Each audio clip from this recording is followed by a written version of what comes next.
దేవుని బిడ్డలారా, dear children of God, మహిమగల యేసుని నామములో మీకు వందనములు. we bring greetings in the mighty name of Jesus. బాగున్నారా? How are you all? సంతోషంగా ఉన్నారా? Are you all happy? క్షేమంగా ఉన్నారా? Are you all safe? ప్రేమామయుడైన దేవుడు మనతో ఉన్నాడు. Our loving heavenly Father is with us. క్రీస్తు మనతో ఉన్నాడు. Jesus is with us. పరిశుద్ధాత్మ దేవుడు మనతో ఉన్నాడు కాబట్టి Holy Spirit God is with us. So సంతోషముగా ఉండుడి. we should be happy. ఏ పరిస్థితులు మీ జీవితంలో వచ్చినా, Whatever situations we face today, మీరు ఓడిపోరో. you will not fail. నీ బలం ఆయనకు తెలుసు. He knows your strength. నీ బలహీనత ఆయనకు తెలుసు. He knows your weakness. నిన్ను ఆయన వదిలి ఇవ్వడు. He is a God who never leaves you. నీతో కూడా ఉండి నీకు సహాయం చేసే దేవుడు ఆయన. He is a God who is with you and will help you. ఈ ఉదయకాల సమయంలో This morning time, ఒక ఆశీర్వాదమైన వాక్యాన్ని చదవదామండి. let us read a blessed word of God. సామెతలో 3వ అధ్యాయం 25వ వాక్యం 26వ వాక్యాన్ని మనం చదువుకుందాం. Let us read from the book of Proverbs chapter 3 verse 25-26. ఆకస్మికముగా భయము కలుగునప్పుడు, దుర్మార్గులకు నాశనము వచ్చినప్పుడు నువ్వు భయపడవద్దు. యెహోవా నీకు ఆధారమగును. నీ కాలు చిక్కుపడకుండునట్లు ఆయన నిన్ను కాపాడును. Reading from Proverbs chapter 3 verse 25-26. Do not be afraid of sudden terror, nor of trouble from the wicked when it comes. For the Lord will be your confidence and will keep your foot from being caught. ఆకస్మికముగా భయం వచ్చినప్పుడు, When you feel sudden fear, ఆకస్మికముగా దుర్మార్గులకు నాశనం వచ్చినప్పుడు, when there is a sudden trouble to the wicked, నువ్వు భయపడవద్దని దేవుడు అంటాడు. God says, do not be afraid. ఎందుకు? Why? నిన్ను దేవుడు కాపాడుతున్నాడు. Because God will protect you. ప్రియమైన దేవుని బిడ్డలారా, Dear children of God, నీకు భయం ఉన్నదా? are you feeling frightened today? ఆకస్మికమైన భయము. Do you have sudden fear today? అయ్యో నాకేమైపోతాదో, Are you afraid what will happen to me? అయ్యో నాకేమైపోతాదో, Oh, what will happen to me now? నా కుటుంబస్తులకు ఏమైపోతాదో, What will happen to my family? నా బంధువులకు ఏమైపోతాదో. Oh, what will happen to my relatives? భయం ఉన్నది నీకు. Are you feeling afraid? నువ్వు భయపడవద్దు. Do not fear. దేవుడు నిన్ను కాపాడే దేవుడుగా ఉన్నాడు. God is a God who protects you. సామెతలు 3:26 చెబుతుంది. In Proverbs chapter 3 verse 26 says, దేవుడు నీకు ఆధారముగానున్నాడు. For the Lord is your confidence, ఆయన నీ కాలు చిక్కుపడకుండునట్లు నిన్ను కాపాడును. and he will keep your foot from being caught. ఎలాగ నిన్ను కాపాడును? How will he protect you? ఈ దేవుని వాక్యం ద్వారా నిన్ను కాపాడును. He will protect you through his word. దేవుని యొక్క వాక్యాలు మన జీవితంలో కష్టములో నుంచి కాపాడేది మాత్రం కాదు.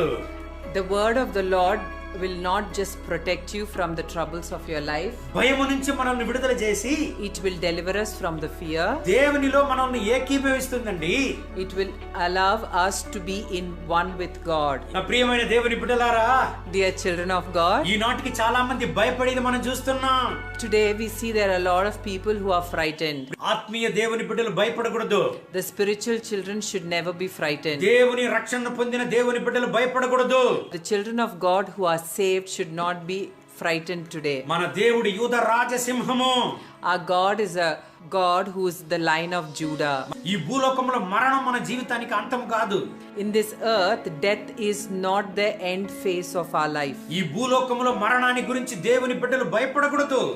On this earth, as a children of God, we should not be afraid of death. 2 కొరింథీయులు 5:1 చెబుతుంది, పరలోకములో మనకు నిత్యమైన ఇల్లు ఉందండి.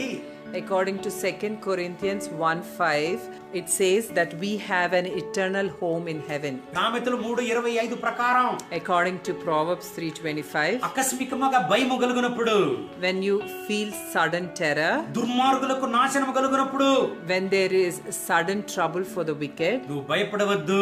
do not be afraid. నువ్వు భయపడవద్దు. Do not be afraid. ఎందుకు భయపడకూడదు? Why you should not be afraid? యేషయా ప్రవక్త గ్రంథం 60వ అధ్యాయం 2వ వాక్యాన్ని చదువుదాం, గమనించండి. Let's read the book of Isaiah chapter 60 verse 2.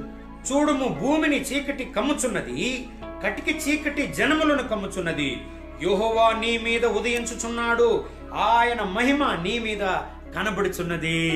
Reading from the book of Isaiah chapter 60 verse 2. For behold, the darkness shall cover the earth, and deep darkness the people. But the Lord will arise over you, and his glory will be seen upon you. భూమినే కటికి చీకటి కమ్మినా, Even if the earth is covered with pitch darkness, యెహోవా నీ పైన తేజరిల్లును. but God will shine upon you. నీ కుటుంబం చుట్టూ corona ఉండినా, Even if corona has surrounded your family, నీకు corona రాదు. you will not get it. నీ చుట్టూ ఏరియాలో కరోనా ఉండినా, Even if your area is full of corona, నీకు కరోనా రాదు. you will not get corona. ఎందుకు? Why? యెషయా ప్రవక్త గ్రంథం 60వ వాక్యం 2వ వాక్యం చెబుతుంది. According to Isaiah chapter 60 verse 2 says, భూమినే కటిక చీకటి గమ్మిన, even if the earth is covered with darkness, యెహోవా నీ పైన తేజరిల్లును. the Lord will shine over you. దేవుని బిడ్డలారా, Dear children of me God, చెవులో ఒకవేళ మీరు వినవచ్చు, you might have heard with your ear, ఎంతో మందికి వ్యాధి ఉంది, oh so many people have the disease, ఎంతో మందికి వ్యాధి వచ్చేసింది, oh so many people are affected, అయ్యో చాలా మంది భయపడుతున్నారు, oh so many people are afraid, చాలా మంది చేసే పనుల్లో నష్టము, oh so many people are having losses in everything they do. కానీ నీకు భయము లేదు, నష్టము లేదు. But you will not have fear, nor will you have loss. ఎందుకు తెలుసా? Why? యెహోవా తేజస్సు నీ పైన ఉన్నది. Because God is shining over you. యెహోవా తేజస్సు నీ పైన ఉన్నది. God's light is over you. ఆయన తేజస్సు, ఆయన మహిమ, ఆయన మనతో ఉండేంత వరకు ఈ భూలోకములో ఏ కరోనాను మనల్ని ముట్టేదని కాదు. As long as God is shining upon us in this earth, nothing will touch us. Even corona cannot touch us. ఆయన మనతో కూడా ఉండేంత వరకు ఈ భూలోకంలో మనం ఉంటాం. As long as He is with us, we are on this earth. ఆయన మనతో లేదంటే, if He is not with us, ఆయనతో మనం పరలోకంలో ఉంటాం. we will be with Him in heaven. So మనం దేని గురించి భయపడవలసిన అవసరం లేదు. So there is no need for us to fear. ఈనాటికి నిద్రలో భయమా నీకు? Are you afraid in your sleep? అయ్యో ఉదయం లేస్తానో లేదో? Are you afraid whether you will get up in the morning? బయట వెళ్తే భయమా? Are you fear if you go out? అయ్యో నాకు ఏమైపోతాదో? Oh, what will happen to me? భయము భయము భయము. Are you feeling fear everywhere? భయపడవద్దు.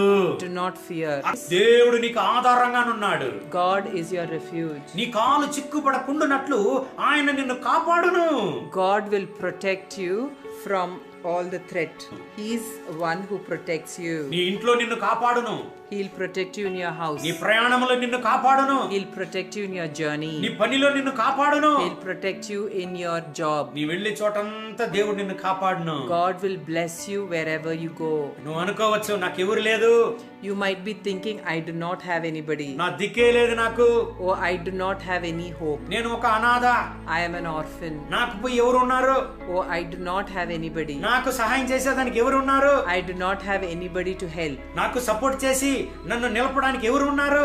Oh, whom do I have to support and help me? లేదు లేదు లేదు. No. సామెతలు 3:26 చెప్తుంది. According to Proverbs 3:26 says, నీకు దేవుడు ఆధారంగా ఉన్నాడు. the Lord is your confidence. నీకు ఆకాశాన్ని భూమిని సృష్టించిన దేవుడు నీకున్నాడు.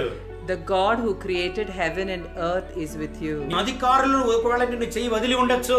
Your authorities, your bosses must have left your hand. కానీ ఆకాశాన్ని భూమిని సృజించిన దేవుడు నీకు ఆధారంగా ఉన్నాడు. But the Lord who has created heaven and earth is with you. నీ యొక్క పాదాలను ఎటువంటి చిక్కుకు తగలకుండా నిన్ను కాపాడడానికి ఆయన శక్తి కలిగి ఉన్నాడు. Our God is a mighty God to protect you from every harm. చోలిపోవద్దు దేవుని బిడ్డ. Do not faint. ఇతరుల జీవితంలో జరిగేటువంటి యొక్క పరిస్థితులను బట్టి నీ జీవితాన్ని పోల్చుకోవద్దు. Do not compare your life with others' life situations. 1 యోహాను 4:4 చెబుతుంది. According to 1 John chapter 4:4 says, లోకములో ఉన్నవాని కంటే నీలో ఉండే దేవుడు గొప్ప దేవుడు. the one who is inside you is greater than the one who is in the world. ఏమని దేవుని బిడ్డ? Dear children of God, దేవుని బిడ్డలుగా మనం ఉన్నప్పుడు, when we are the children of God, దేవుడు మనల్ని భయం నుంచి కాపాడి దేవుడుగా ఉన్నాడు. God will protect us from fear. ఈ రోజంతా ఈ వాక్యాన్ని బట్టి దేవుడు మిమ్మల్ని ఆశీర్వదించి నడుపును గాక. I pray that God will bless you and lead you according to this word throughout the day. కళ్ళు మూసి ప్రార్థన చేద్దామండి. Let us close our eyes and pray. పరిశుద్ధ ప్రభువా, Dear Heavenly Father, ఈ ప్రార్థనలో ఏకీభవించి ప్రార్థించే ప్రతి ఒక్క దేవుని బిడ్డల కొరకు ప్రార్థన చేస్తున్నాం. Lord, I pray for all your children who are standing in accordance with your word today. సామెతలు 3:25-26 ప్రకారం, According to Proverbs 3:25-26, ఆకస్మికంగా వచ్చేటువంటి భయాల నుంచి మీ బిడ్డలు విడుదల చేయండి. Lord, we pray that you will free your children from sudden terror. ఆకస్మికముగా వచ్చేటువంటి భయాల నుంచి మీ బిడ్డల్ని కాపాడండి. Lord, we pray that you would protect your children from sudden fear. భయపడేటువంటి సమయంలో మీ బిడ్డలకు ఆధారంగా ఉండండి. Lord, we pray that you would be your children's confidence when they are afraid. వీళ్ళ యొక్క కాలు చిక్కుపడకుండునట్లు ప్రతి ఒక్క విషయంలోనూ మీ బిడ్డల్ని కాపాడండి. We pray that you would protect your children so that their foot is not entangled in fear. వీళ్ళకు విరోధంగా వచ్చే ఆయుధం వర్ధిల్లక పోవును గాక. Lord, every weapon formed against them shall not prosper. వీళ్ళకు విరోధంగా వచ్చేటువంటి ప్రతి ఒక్క పోరాటాలు నాశనమై పోవును గాక. We pray that, Lord, you would destroy all the troubles that are coming against your children. యేషయా ప్రవక్త గ్రంథం 60వ అధ్యాయం 2వ వాక్యం చెబుతుంది. According to Isaiah chapter 60 verse 2. భూమిని కటిక చీకటి కమ్మినా, even if the earth is covered with darkness, Jehovah Mahima నీపైన తేజరిల్లునని, the light of the Lord will shine upon you. ప్రభువా, Jesus, ఈ దేవుని బిడ్డల్ని మీరు ఆశీర్వదించి మీ యొక్క తేజస్సు వీళ్ళపైన దిగిరావాలని ప్రార్థన చేస్తున్నాను. Lord, I pray that your children would be blessed and your light will shine upon them today. వీళ్ళు ఎవరి దగ్గర నుంచి ఎటువంటి కష్టాలను వీళ్ళ చెవులలో విండినా, even if they hear any kind of trouble from anybody, ఈ బిడ్డల్ని సురక్షితంగా నడిపించండి. Lord, we pray that you would lead them safely. నీ కృప మహిమ ఎల్లప్పుడూ ఈ బిడ్డలపైన ఉండునుగా. Lord, we pray for your grace and mercy upon them. మీ మహోన్నతమైనటువంటి ప్రసన్నత వీళ్ళు చేయిపట్టి చేసే పనుల్లో ఉండునుగాక. We pray that you would bless the work of their hands. మీ యొక్క మహిమ సమాధాన ప్రసన్నత వీళ్ళ కుటుంబాల్లో ఉండునుగాక. We pray that, Lord, your might, your glory, your peace would be upon these families. వీళ్ళ భయాల నుంచి వీళ్ళని విడుదల చేసి మీ యొక్క సమాధానాన్ని వీళ్ళ పైన ఉంచి మీరు నడిపించండి. Lord, we pray that you would lead them with your peace and release them from their fears. మీ సుఖముతో వీళ్ళని నింపండి. Lord, we pray that you would fill them with your mercy. మీ సుఖముతో వీళ్ళని నింపండి. We pray that you would fill them with your mercy. వీళ్ళకి ఆరోగ్యాన్ని ఇవ్వండి. Lord, we pray that you bless them with health. మహిమ ఘనత స్తుతి మీకే. All praise, glory and honor. యేసుని నామమున వేడుకుంటాము తండ్రి. In Jesus' name. Amen. Amen. God bless you. God bless you.